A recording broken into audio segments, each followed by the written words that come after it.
in COVID 2020, I managed to lose a total of about 6 or 7 stone, and 5 years later, I am still sitting at a healthy weight, and I've kept that weight off now for 5 years. How, you may be asking yourself, so that's what I want to talk to you about today. So 7 habits that I do consistently that have helped me to not only lose that weight, but to keep it gone for 5 years. Number 1, for me, journaling. Never in a million years did I think I would be sitting here telling you that I journal. I started off with the 5-minute journal, and that was more than enough for me, and I couldn't do it consistently.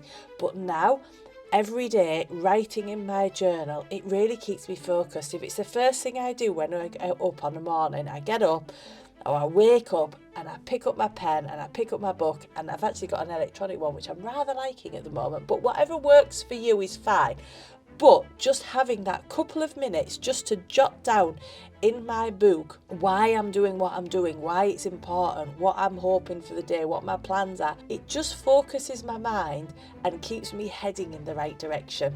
There's so many different things you can do in a journal. There's so many ideas out there, whether it's gratitude, whether it's a plan for the day, whether it's just having it at the side of your bed so you can brain dump the stuff that goes round in your brain when you can't sleep. Loads of different ways to use a journal, but for me, journaling has been a massive habit shift and it's really helped me. Number 2, a morning routine. If I have a morning routine, it helps me hugely, guys. It really, really does. So for me, my first thing that I do on my morning routine is I do my journal. I also do a couple of puzzles on my phone because I like them, and it just grooves me into the day quite gently. I do yoga. I do between 5 and 10 minutes of yoga. It's just enough just to get me going. I have arthritis in various joints and I need a little bit of lubrication first thing in the morning, otherwise I have to walk downstairs like a crab.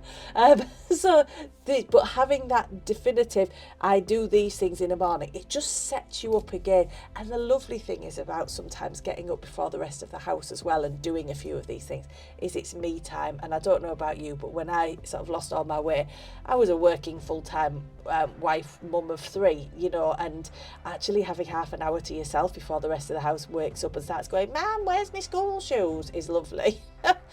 Number 3, the third habit is I have got into a habit of nailing my steps every day. Steps are, for me nowadays, non-negotiable. Now my goal's 10,000. You might be thinking that's unreasonable for you. And that was for me. When I first started back in 2020, my original goal was 3,000 a day. And once I was consistently hitting 3,000 a day, I made it 4,500. And once I was consistently hitting that, I went up again. Okay, so you've got to build up gently. Don't just suddenly go from finishing the day on 300 steps to expecting yourself to get 10,000. That's utterly unreasonable, okay? But increasing your steps and making whatever your goal is, once you've got to a number, say that's it, I'm not going to finish on less than that number. And streaks are wonderful. I have a watch and it measures my streaks, and you don't want to lose that streak. So there are times when I'm trotting around at the end of the bed before I get into bed, it happens, but it just, having that streak, having that this is non-negotiable really helps me. Another habit is changing the way I eat. What I mean by that is that every meal I have now, I look and think, what's my protein? I know that protein fills me up. I know that protein helps me to keep the muscle that I might be losing through the process of perimenopause and menopause. So I always look and think, what is my protein? Every meal. And then the other thing that I do is I fill that meal with vegetables. Whether it's anything from tomatoes, which strictly speaking are a fruit, to carrots, to broccoli, yesterday was kohlrabi, whatever it is, just vegetables that you like. Bulk that meal out with vegetables rather than potatoes or rice or pasta. Still have them. Oh gosh, I couldn't live without bread. Like, please don't say I'm saying cut out carbs. I'm like that. I'm not. Starchy carbs are amazing. They're a wonderful source of energy. But the trouble is, if you have a lot of them to fill you up, then that's a lot of calories, okay? So I tend to work on the principle no more than a sort of fist of starchy carbs, and if that then means my plate looks empty, I just keep ramming the vegetables on that plate until it looks like it's going to fill me up, because I've got a big appetite and I like to eat.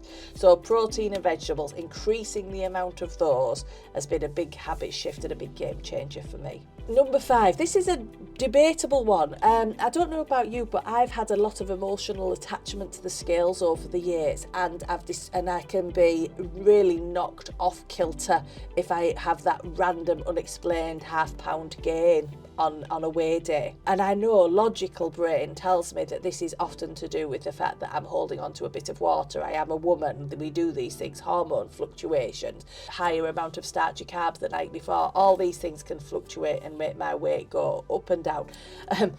Going to the loo, things can change by a good couple of pounds in a few minutes where scales are concerned with me. So logical brain knows that, but after 50 odd years of being emotionally invested in the scale, that can hit hard. So one of the things that I do and have done for a while now is I weigh daily. Not every day, some days I forget, but I get up, I go for my morning wee and I stand on the scales and I make a note of it. And then my weekly weigh-in, when I actually weigh in, it doesn't matter what the scales say on that day because I take an average of the previous 7 days. So if my weigh day is on a Thursday, my weight that I submit in my little I have a little chart, I'm a bit of an Excel queen. So the weight that I put on my chart isn't my weight on Thursday. It's my weight on Wednesday, Tuesday, Monday, Sunday, Saturday, Friday, and the Thursday of the previous week, all added up and divided by 7. Because that balances out all those little ups and downs. Because I don't know about you guys, but sometimes I've stood on the scales on a weigh day and thought, yay, I've lost £2, woohoo, I can celebrate. And then I end up gaining weight.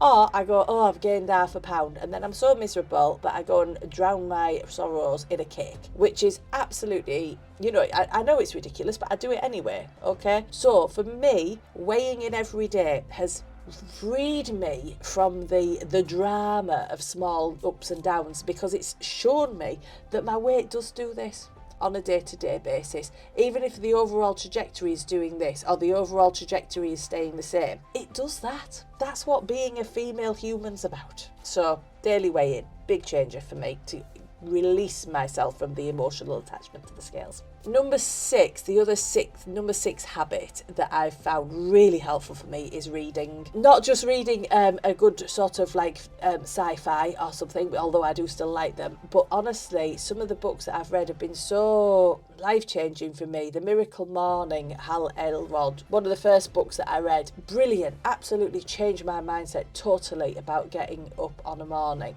and was a big game changer for me. Becoming Superwoman was another one, Nicole Lapin, anything by Rachel Hollis, Girl Wash Your Face, fantastic books. Mel Robbins is another wonderful author, Robin Sharma, The Greatness Guide, loved it. So many books that I've read over the years, and all of them have just added a little bit of something.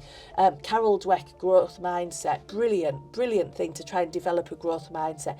Reading and self-development, absolute game changers in terms of me keeping the weight off for this last 5 years. Number 7, stop using exercise to earn food or exercise for punishing yourself for eating food. Food is just fuel. Exercise should be something that you love. Find an exercise that you love. If you love being outdoors, take up gardening. Take up outdoor running. If you love music, take up dancing. Look into an adult ballet class. Find a Zumba near you. Maybe you just adore mountains. Okay, take up fell walking or hill walking then. Exercise, guys, you've got to find something you love.